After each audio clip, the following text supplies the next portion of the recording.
Ah, il y en a qui ont été fâchés par le film. Il y en a qui étaient fâchés par le film. J'ai vu le film sur Michael Jackson et le Wakru. Écoute bien cet avis. Faut pas te fâcher avec moi, mais écoute bien cet avis. Beauté le Wakru, j'espère que tu vas bien. J'ai vu la biopic sur Michael Jackson. Michael, où Michael Jackson fut joué en tant qu'adulte par son neveu Jafar Jackson. Et que dire? Que dire de ce film? Ah là là là là là. Est-ce que je vais mettre le sang partout? Est-ce que je vais m'énerver? Bah, n'en déplaise aux critiques, au sortir du film, voilà, j'ai passé un bon moment. C'était un film cool. Franchement, tu vois pas trop passer les. Je crois que c'est 2 heures de film. Je vois pas passer les 2 heures de film. C'est vraiment un film tranquille. Franchement, c'est un film tranquille. Tu découvres la vie de Michael Jackson. Franchement, si tu connais déjà son histoire, t'apprends pas grand chose de nouveau. Mais ça te permet de retracer son histoire des Jackson 5 jusqu'à l'album Bad. Donc c'est plutôt pas mal. Son neveu Jafar joue très bien.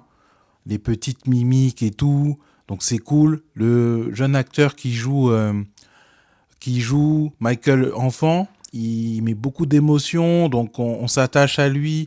Les moments où il se fait taper par papa Joe Jackson, ça nous fait mal au cœur. J'avais le cœur serré comme ça. Et on voit les différents moments de l'industrie. Ça va pas trop en profondeur, mais tu passes un bon moment. Mention spéciale aussi à Coleman Domingo, qui joue bien les méchants. Hein. Moi, je l'ai vu à Color of Purple dans le remake là, qui a été fait. Il joue bien les méchants. Ah, Monsieur Domingo, faut pas être méchant comme ça. Ah, il joue trop bien les méchants. Mais il avait une prestance. Et aussi Nia Long qui joue bien aussi la mère de Michael Jackson.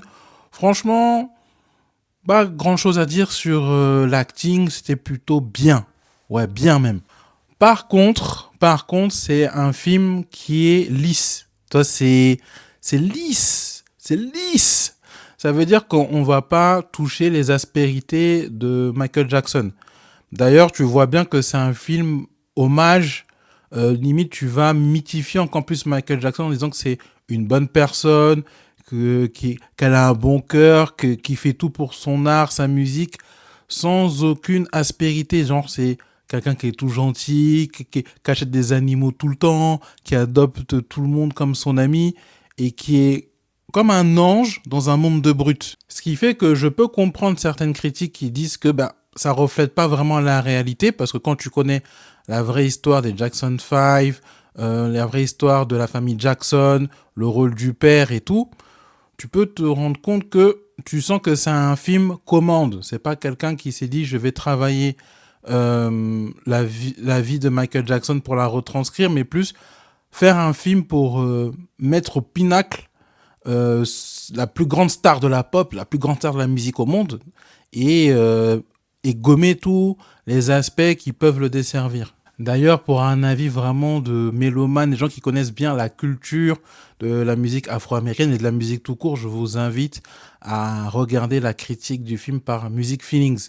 Parce qu'il a plus de détails, il voit plus dans le détail justement, qui connaît vraiment les rouages de la musique, les rouages de l'histoire, donc il peut mieux expliquer que cet aspect lisse ne reflète pas la réalité de la vie de Michael Jackson.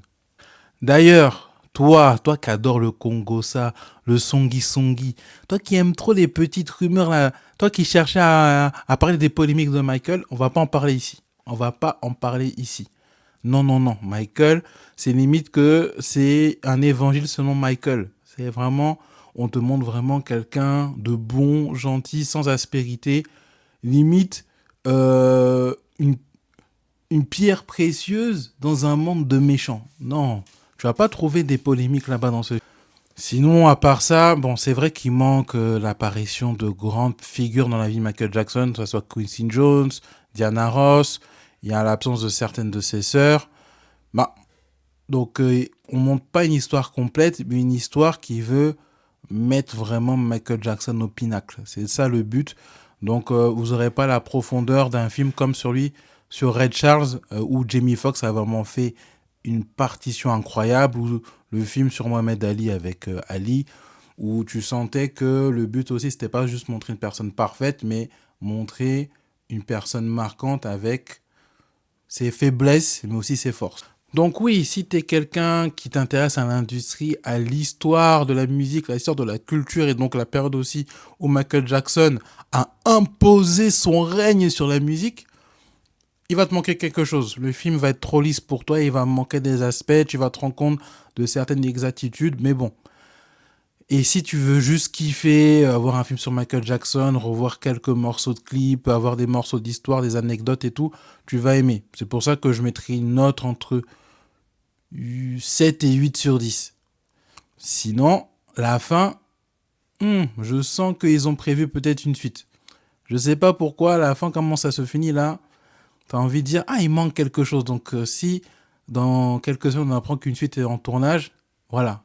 En tout cas, c'était mon avis sur le film sur Michael Jackson. Dis-moi ce que t'en penses et on se retrouve pour d'autres découvertes. Ciao!